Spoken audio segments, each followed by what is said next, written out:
শুভ দুপুর বন্ধুরা, আজকের লাঞ্চের মেনু নিয়ে এসে আবারও হাজির হয়ে পড়েছি। তো কি কি রান্না হয়েছে আজকে একটু তোমাদের সাথে শেয়ার করি। এখানে আছে হচ্ছে স্যালাড, শসা, গাজর, লেবু। এখানে আছে ভাত। এখানে আছে হচ্ছে পাঁচমিশালি ডাল দিয়ে ধনেপাতা আর হচ্ছে তোমার পাঁচফোড়ন দিয়ে ডাল।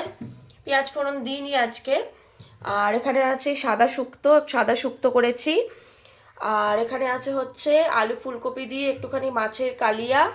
এখানে আছে ভোলা মাছের ঝাল, ধনেপাতা, কালো জিরে, কাঁচা লঙ্কা ফোড়ন দিয়ে, সর্ষে পোস্ত বাটা দিয়ে।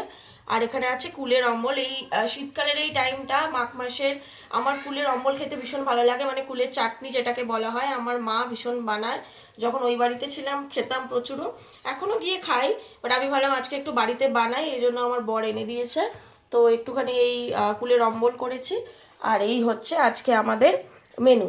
কেমন লাগলো তোমাদের অবশ্যই জানাবে। আর আমার বর সাদা শুক্তো খেতে চেয়েছিল, সেটাই করলাম। তো চলো, টাটা।